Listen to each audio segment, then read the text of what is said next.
Mis hermanos, buenos días mis hermanos, gracias a Dios por la bendición de otro domingo para darle honra y gloria a Dios. Y aquí estamos meditando en la palabra de Dios en Filipenses capítulo 2.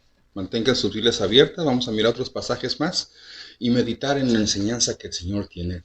El título se llama La Suprema Humildad de Jesús. Y vaya que sí.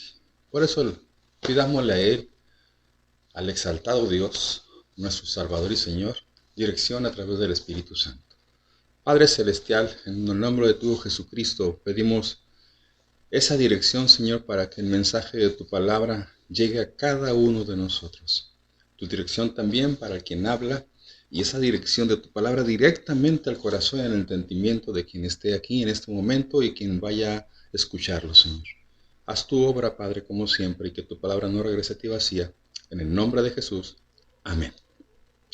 El tema de hoy, Filipenses capítulo 2, versículos del 6 en adelante. Vamos a dividirlo en algunas semanas, pero hoy empezamos con el 5, el 6, el 7 y el 8. Brevemente tocarlos, pero profundamente con la palabra de Dios. Por eso les invito a que mantengan sus Biblias abiertas. La suprema humildad de Jesús. En Filipenses capítulo 2, allí versículo 5. Tenemos la exhortación que viene de manera natural por la enseñanza en los versos anteriores, lo que miramos la semana anterior que Víctor Raúl nos ayudó. Y en Filipenses 2, del 6 al 11, como se le mencionaba, ahí se nos describe el ejemplo de la mente de Cristo, que como iglesia e individualmente debería ser nuestro estilo de vida. Es decir, Pablo con maravillosos detalles, aquí nos va describiendo la mente de Jesús, sin dejar de olvidar que esta mente o este pensar así es algo concedido a nosotros por Dios, a sus hijos. Porque ¿quién conoció la mente del Señor? ¿Quién le instruirá? Mas nosotros tenemos, dice 1 Corintios 2:16, tenemos la mente de Cristo. Solamente los cristianos.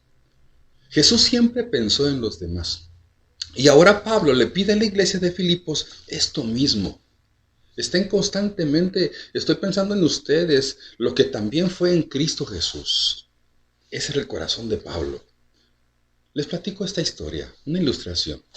Dos cabras monteses, robustas y poderosas, se encontraron en un camino angosto que unía dos cadenas montañosas. Por un lado había un abismo de 500 metros, por otro lado otro abismo como un barranco de profundo. El camino era tan angosto que no había espacio para dar la vuelta. Y las cabras no podían retrocederse sin caerse. ¿Qué harían? Finalmente, en lugar de luchar por el deseo de pasar por uno mismo y cruzar una tras otra, una de ellas tuvo la cautela, fíjense, tuvo la cautela de, en vez de luchar de frente y chocarse, agacharse y que la otra cabra pasara por encima de ella. Se arrodilló y la otra hizo lo posible por pasar sobre la otra. Solo así las dos sobrevivieron. En cierto sentido, esto es lo que Jesucristo hizo por nosotros cuando dejó la gloria del cielo y vino a esta tierra para morir por nuestros pecados. Nos miró atrapados entre dos grandes abismos, nuestro pecado y la justicia de Dios, sin manera de ayudarnos nosotros mismos. Por lo tanto, dice la palabra que se humilló a sí mismo al renunciar a su derecho a usar su poder divino. Vino en semejanza de hombre, tomó la forma de siervo, dice Filipenses, y luego al morir por la humanidad pecadora, nos permitió caminar sobre él, para que tú y yo pudiéramos experimentar el perdón y tener la esperanza de recibir la vida eterna. Se ha dicho por ahí que somos el único Jesús que algunas personas verán, siempre y cuando nos humillemos ante él. He escuchado que algunas personas dicen que Jesucristo era solo un hombre. Tal vez tú lo has escuchado, tal vez un gran maestro, pero él fue y es mucho más que eso. La Biblia dice que Jesús es único en su persona y en su propósito. No fue solamente un individuo espiritual que habitó aquí en la tierra, fue al mismo tiempo el Hijo de Dios. Dice la palabra de Dios, recuerden Juan 3:16, porque de tal manera amó Dios al mundo que ha dado a su Hijo unigénito, para que todo aquel que en él cree no se pierda, mas tenga vida eterna. Y Dios mismo, en condición de hombre, se han de acordar, allá en 2 Timoteo 3:16, Allí, si quieren checarlo, recordemos, es un pasaje conocido. Dice que indiscutiblemente grande es el misterio de la piedad. Dios fue manifestado en carne, justificado en el Espíritu, visto de los ángeles, predicado a los gentiles, creído en el mundo, recibido arriba en gloria. Sí, fue plenamente humano y también plenamente Dios. Recordemos a Colosenses, porque en él habita corporalmente toda plenitud de la deidad. Alguien más por ahí mencionó que el propósito de la vida humana es servir, es mostrar compasión y es tener voluntad de ayudar a otros. Y estoy de acuerdo. Ese fue el ejemplo que Jesús nos mostró para que también así lo viviéramos. Dos enseñanzas. Dice la Escritura que se hizo semejante a los hombres. Dice el versículo 7 que se despojó a sí mismo tomando forma de siervo. Hecho semejante, dice la palabra de Dios, a los hombres. Ante esto cabe preguntarnos, ¿por qué asumió Cristo las limitaciones de ser humano aun cuando tenía la misma naturaleza que Dios? Esta doctrina bíblica no es seca y sin aplicación alguna. Al contrario, es una cascada de enseñanzas que moja y humedece a todo ser humano para despertarnos y darnos vida, empujándonos a mostrar al prójimo que el vivir como cristianos se requiere de la presencia de Dios, no solamente saber doctrina, sino vivir humildad. El que estaba en la forma de Dios y era igual a Dios desde toda la eternidad, tomó la forma de un hombre, aunque en su humanidad no podía expresar todo lo que realmente era. Continuó subsistiendo en la forma de Dios en su naturaleza esencial, a pesar de su encarnación. Retuvo la naturaleza esencial de Dios incluso después de volverse como los hombres. Aunque los hombres tenían razón al reconocer la humanidad de Cristo, se equivocaron de dos maneras. Rechazaron su humanidad impecable y rechazaron su divinidad. En general, rechazaron sus afirmaciones y lo odiaron aún más por ellas. Si ustedes revisan Isaías 53, dice que despreciado y desechado entre los hombres. Dice, y no lo estimamos. En este versículo 7, cuando Pablo dice que Cristo tomó la forma de un siervo, quiere decir que Cristo se hizo hombre tanto interna como externamente. Ya hemos visto que Cristo poseía la naturaleza de Dios internamente y la presentaba externamente. En ese mismo sentido, Jesús también poseía la naturaleza del hombre tanto interna como externamente, excepto en el pecado. Todo lo que se pueda decir sobre el hombre, también se puede decir sobre el Señor Jesucristo. Jesús se convirtió así en el primer Adán, sin pecado, pero como el segundo Adán, se convirtió en pecado por ti y por mí, para vencer el pecado y redimirnos de él. Jesús no solo tiene sentimientos e intelectos humanos, también tiene una apariencia humana. Nació como un bebé judío y creció como los otros niños de la raza y de su raza misma. Físicamente él era perfectamente hombre. Además, Pablo dice que Cristo no era solo un hombre internamente en sus sentimientos y emociones, no solo un hombre externo en su aspecto físico, sino también un hombre en el sentido de que soportó todo lo que soportamos en este mundo. ¿Qué cosa, pastor? Tentación, sufrimiento, desilusión, tantas cosas. Todo lo que concierne a la experiencia humana, Jesús también lo experimentó. Se identifica contigo y conmigo. Si Jesús se envolvió en un ropaje humano, negándose a todo reconocimiento para servirnos, ¿qué nos queda a nosotros? Despojémonos de toda vanagloria, podría decir, y sirvamos con sencillez de corazón. Pero yo te pregunto ahorita, ¿de qué necesitas despojarte en este momento para vivir bajo humillación de Dios y entregar tu vida por completo? ¿Palabras? ¿Conductas de vida? adicciones. Recordemos que Jesús se despojó de su divinidad para hacerse siervo, hombre, humilde, y vaya manera de hacerlo. Así que, despójate de todo aquello que no te permite ser un hijo de Dios. Lo necesitas. Segunda enseñanza. Dice la palabra de Dios, allí en el versículo 8, que se sacrificó a sí mismo. Dice la palabra de Dios, y estando en condición de hombre, se humilló a sí mismo, haciéndose obediente hasta la muerte y muerte de cruz. Perdón. Entonces, ¿por qué murió Jesús en la cruz? ¿Se han hecho esa pregunta? ¿Fue acaso nuestro pecado? Muchas personas están listas para servir a los demás si no les cuesta nada. Pero si hay que pagar un precio, pierden interés en servir. Jesucristo sirvió con sacrificio y fue obediente a la muerte y a la muerte en la cruz. Miren, Cristo se vació. Cristo se humilló cuando se hizo como nosotros, como un ser humano.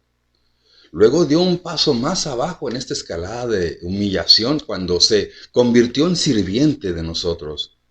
Pero descendió a las profundidades de la humillación, 3 grados de humillación, cuando soportó la muerte y la muerte en la cruz con su sacrificio. Con ese sacrificio hizo de esta horrenda muerte el símbolo más glorioso del cristianismo. Y Pablo lo expresó así en Gálatas 6. Vayamos a Gálatas 6, por favor. Versículo 14. Dice la palabra de Dios: pero lejos esté de mí gloriarme, sino en la cruz de nuestro Señor Jesucristo, porque en el mundo me es crucificado a mí y yo al mundo. Vaya texto de parte del apóstol Pablo. Vaya manera de decirlo. La cruz de Cristo es el gran énfasis de toda la Biblia. Tanto en el Antiguo Testamento como en el Nuevo Testamento nos lo dice. Y si no, pues vayamos a Lucas. En Lucas capítulo 24, por favor. Allí en Lucas 24 tenemos una referencia del 25 al 27. Lucas 24, 25 al 27. Dice la palabra de Dios. Entonces él les dijo: oh insensatos, tardos de corazón para creer todo lo que los profetas han dicho. ¿No era necesario que el Cristo padeciera estas cosas y que entrara en su gloria? Y comenzando desde Moisés y siguiendo por todos los profetas, les declaraba en todas las escrituras lo que de él decían. Lucas 24. Gran parte del Evangelio de Mateo, han de recordar, está dedicado a la última semana de Jesús en Jerusalén, que estamos por celebrar la Semana Santa ya dentro de 40 días. Otras están en el Evangelio de Marcos, también en el Evangelio de Lucas, y casi la mitad del Evangelio de Juan dan el mismo énfasis. El apóstol Juan habla de la crucifixión de Cristo como la hora vital por la cual Cristo vino al mundo y ejerció su ministerio. Hay varias citas en el libro de Juan. Pero Pedro mismo dice que Cristo murió para eliminar el pecado. ¿Se acuerdan lo que dice Pedro, hermanos? En 2 de Pedro 2, 24. Quien llevó él mismo, dice, nuestros pecados en su cuerpo sobre el madero, para que nosotros, estando muertos a los pecados, vivamos a la justicia, y por cuya herida fuimos sanados. Y si vamos a 2 Corintios, capítulo 5, 21, es un pasaje conocido también. Al que no conoció pecado por nosotros, lo hizo pecado por nosotros, para que nosotros fuésemos hechos justicia de Dios en él. Es decir, él se hizo pecador por nosotros. ¿Por qué, pastor?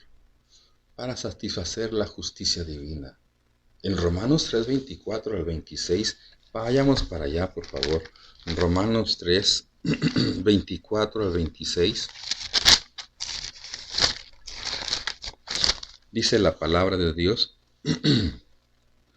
Romanos 3, 24. Siendo justificados gratuitamente por su gracia, mediante la redención que es en Cristo Jesús, a quien Dios puso como propiciación por medio de la fe en su sangre, para manifestar su justicia a causa de haber pasado por alto en su paciencia los pecados pasados. Vean lo que está diciendo nuestro Señor Jesucristo. 26. Con la mira de manifestar en este tiempo su justicia, a fin de que Él sea el justo y el que justifica al que es de la fe de Jesús. Gracias, Señor. Me emociona esto. Se hace pecado por mi pecado.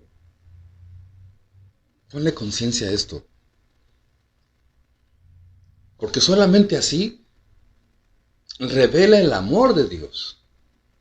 Es entonces cuando podemos entender mejor Juan 3:16. Porque de tal manera amó Dios al mundo que ha dado a su Hijo unigénito, para que todo aquel que en él cree no se pierda, mas tenga vida eterna.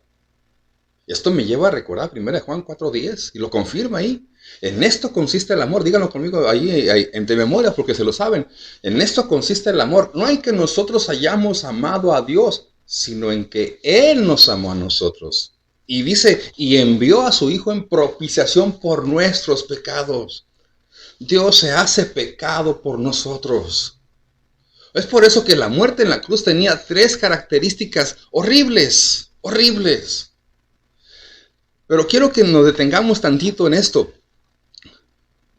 El Señor Jesucristo, el Rey de Reyes y Señor de Señores, desciende una escala de humillación a tal grado de llegar, no solamente ser hombre, no solamente ser siervo, sino a la escala de la humillación de entregar su muerte en la cruz por ti, por mí, para estar con Él por la eternidad. Vaya ejemplo de humildad. Vaya ejemplo y qué desafío tenemos nosotros para despojarnos de todo orgullo que traigamos en este momento. Y que ese orgullo no nos permite ver esa escala de humillación de Jesús para nosotros poder también vivirlo. Reconocer que estamos en un orgullo que nos ciega y vivimos en pecado. Pero si aprendemos a mirar lo que hizo Jesús por amor a nosotros, por amor a ti, que se humilló de tal manera, es como para decir, Señor, perdóname. Perdóname porque no soy ni capaz de despojarme de mi pecado, de despojarme lo que me está matando, lo que me está agobiando, lo que me está asfixiando y lo que me está llevando a la condenación eterna. Pero tú lo haces, lo que hiciste, Señor, es para salvarme de todo eso que siento y ese porvenir profundo y demoníaco. Lo que tú hiciste es porque en verdad me amas. Tiene una esencia profunda, mis hermanos, la humillación de Jesús.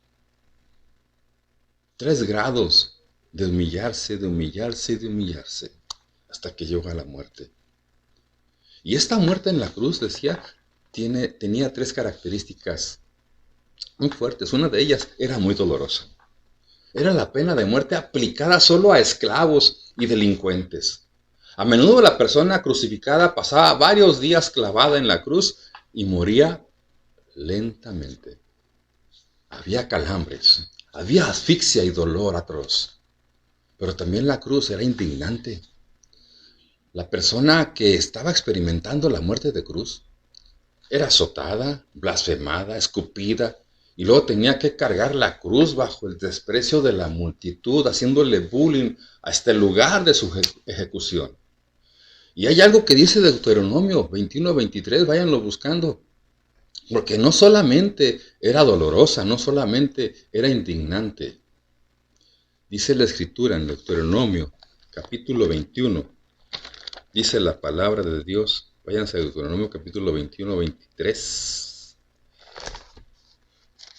Que era maldita. Que era maldita. Dice la palabra de Dios, versículo 23. No dejaréis que su cuerpo pase la noche sobre el madero. Sin falta lo enterrarás el mismo día, porque maldito por Dios es el colgado. Y no contaminarás tu tierra que Jehová tu Dios te da por heredad. Dice la palabra, porque maldito por Dios es el colgado. La cruz era maldita. Una persona que era colgada en la cruz era considerada maldita. Eso lo dice Deuteronomio. Y eso lo hizo Jesús por nosotros. Si vamos a Gálatas capítulo 3, regresando al Nuevo Testamento, allí en el versículo 13, enseguidita de Filipenses. Gálatas, por favor, 13. Dice la palabra de Dios. Cristo nos redimió de la maldición. Fíjense. ¿Se acuerdan de lo que dice Deuteronomio? Dice que Cristo nos redimió de la maldición de la ley, hecho por nosotros maldición. Porque está escrito, maldito todo el que es colgado en un madero. Lo rescata Pablo en la carta a los Gálatas. Entonces, mientras Jesús estaba colgado en la cruz, a su alrededor los hombres se burlaban de él. Desde arriba, Dios lo cubrió con una capa de oscuridad, un símbolo de maldición. Y desde dentro estalló el amargo grito, Dios mío, ¿por qué me has abandonado? Así Jesús nos guía desde los picos más altos hasta los valles más profundos, desde la luz de Dios hasta la oscuridad de la muerte. Pero no debemos mirar la muerte de Cristo en la cruz solo desde la perspectiva del sufrimiento físico. La pregunta es, ¿por qué murió Jesús en la cruz? Cristo no fue a la cruz porque Judas lo traicionó por codicia. No fue porque los sacerdotes lo entregaron por envidia o porque Pilato lo condenó por cobardía. Jesús fue a la cruz porque el Padre lo dio por amor y porque se entregó por nosotros, es decir, murió por nuestros pecados. 1 Corintios 15:3 recordarán, así nos lo confirma, que Cristo murió por nuestros pecados, conforme dice a las Escrituras. La cruz de Cristo es la mayor expresión del amor de Dios por nosotros y la expresión más intensa de la ira de Dios sobre el pecado, y cayó sobre Jesús. El pecado es horrendo a los ojos de Dios, y es por eso que la santa justicia de Dios requiere el castigo del pecado. El salario del pecado, dice la palabra de Dios, es la muerte. Entonces, Dios, en un acto incomprensible de amor eterno, lo muestra así. ¿Saben ustedes a quién castigó por nuestro pecado nuestro Dios? Así es. Tú ya lo dijiste y lo pensaste. Castigó tu pecado y el mío, poniéndose Jesucristo por delante de nosotros y frente a Dios. Es decir, puso a su propio Hijo. ¿Por qué, Señor? ¿Por qué pusiste a Jesús frente a mí ante el hecho de mi condenación? ¿Por qué, Señor, pusiste a Jesucristo? Y hagámoslo de manera personal. ¿Por qué pusiste a Jesús frente a mí, Señor, cuando yo debería haber pagado por mi pecado? ¿Por qué le pusiste, Señor? ¿Y saben cuál es la respuesta que puedo dar? Para evitarnos la muerte eterna. En la cruz, allí solito, Jesús absorbió y bebió la copa amarga de la ira de Dios contra lo que Él más aborrece, nuestro pecado. El pecado contra nuestra propia y cochina maldad. Puso a su Hijo Jesús para limpiarnos y darnos la esperanza de vida. En la cruz, Jesús fue abandonado para ser aceptado. La última tentación que sufrió Jesús fue la de bajarse de esa cruz y optar por tener una vida como la nuestra, ser un hombre común, casarse, ser padre de familia, trabajador, ciudadano, ser abuelo, etcétera. Pero Él no se bajó de la cruz. ¿Por qué no lo hizo? Porque te ama. Porque nos ama. Por amor a nosotros, para que a través de Él podamos ascender al cielo. Por esa razón. Y no quiso Jesús bajarse de la cruz. Porque entonces sí, toda la humanidad, todos nosotros, en condenación eterna, derechitos. Y Jesús prefirió convertirse en una maldición en la cruz por amor a nosotros, para ser bendecido por Dios. Jesús murió nuestra muerte para vivir su vida y nosotros con Él. Gloria a su nombre. Aunque servir al prójimo parezca doloroso, indignante y malo, no lo es. Cristo no solo nos sirvió, se sacrificó hasta la muerte por darnos vida. Date cuenta de eso. Darnos vida y esperanza por la eternidad allá con Él. Allá con Él. Termino con este desafío. La cruz fue el lugar definitivo donde Jesús sirvió literalmente a la humanidad, dejando su vida por nosotros. Lugar donde consideró que cada ser humano pasara por encima de sí mismo para darle la esperanza de vida y de vida eterna. Él se puso para que nosotros pasáramos a vida eterna.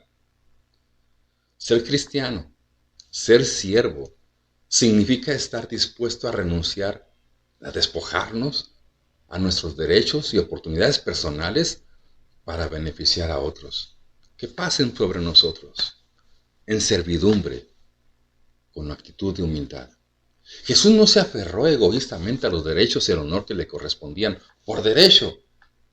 Solo se humilló hasta la muerte de cruz. No debemos olvidar que Jesús fue, en forma humana, el creador del mundo.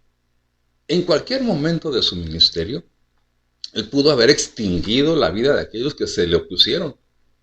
El mundo fue hecho por Él, en Él y para Él. Jesús tenía el poder y la autoridad para alterar esa creación mediante la eliminación de algunos sinvergüenzas indeseables que ahí estaban. Pero Él eligió humillarse ante esos mismos sinvergüenzas. Se dejó arrestar, juzgar, azotar, burlar y crucificar por hombres a quien hubiera podido aniquilar con una sola mirada, sin pronunciar ninguna palabra. ¿Y saben qué significa eso? Eso es humildad. Soportó todo eso. Y significa amor. Actuar con menos poder del que uno tiene a su disposición cuando es atacado por otro muestra un asombroso nivel de gracia. Así es Jesús, nuestro Señor. Es precisamente su forma de pensar la que Pablo nos llama a imitar en estos versículos del 6 al 11. Tal vez este sea el momento en que necesites renunciar y despojarte a tu derecho a la venganza y en cambio extender el perdón a alguien que te lastimó. Piénsalo, por favor. Tal vez este sea el momento, por el ejemplo de Jesús, en que renuncies a tu derecho a contraatacar y en cambio busques construir un puente de amor y de comunicación y reconciliación. Tal vez este sea el momento, por lo que Jesús hizo, en que renuncies a tu derecho a hacer lo tuyo y en cambio hagas algo por otra persona. Por lo mismo que hemos visto, tal vez sea hora de que renunciemos tú y yo a nuestro derecho a decir lo que pensamos y en cambio verificar realmente los hechos y otorgar el beneficio de la duda a quien tenemos enfrente. ¿Cómo puedes ayudar a una persona? ¿O cómo puedes ayudarte a despojarte de ideas erróneas acerca de Cristo? ¿Cómo puedes ayudarte en este momento escuchando este mensaje para decir, yo necesito despojarme de algo o de algunas cosas que me impiden recibir la bendición de ese encuentro personal con Jesús y reconocerlo como mi Señor, como mi Salvador? ¿Y cómo puedo hacerle para que ya aún conociéndole siga menguando mi ego y que nuestro Señor Jesucristo siga creciendo en nosotros como siervos de Él? Oremos.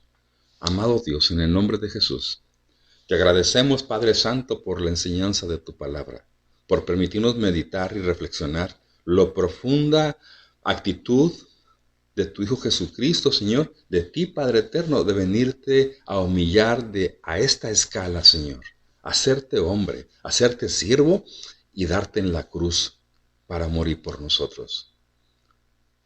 Perdónanos, Señor, si no hemos reflexionado grandemente tu gran sacrificio por nuestra conducta de vida que nos llevaba a la condenación eterna. Y eso fue tu corazón de amor que te llevó a intervenir y ponerte frente a nosotros, dándote en sacrificio. Y te humillaste de tal manera. No lo merecíamos, Señor. Merecíamos la condenación. Mas gracias porque tu amor y tu gracia se ha mostrado en Calvario para darnos vida eterna. Que aprendamos a ser cristianos humildes, servidores, y si algunos de nosotros estamos batallando para despojarnos de aquello que en verdad no nos permite recoger la enseñanza y la mente de Jesús en la actitud de humildad, que lo reconozcamos y nos neguemos a nosotros mismos, y seas tú, Señor, para mostrar al mundo que Cristo es el Rey de Reyes y Señor de Señores y el Salvador de sus vidas. Si hay alguien que no te conoce también en este momento y que al escuchar este mensaje quiere tener un encuentro contigo, Señor, que tu Espíritu Santo haga la obra y venga a ti, Señor, y reconozca su maldad, su pecado, pero sobre todo que reconozca al Salvador, al Rey de Reyes que vino a entregar su vida por nosotros. A ti, Señor Jesús, en el nombre de Jesús. Amén y amén. Dios me les bendiga, mis hermanos. Un apapacho.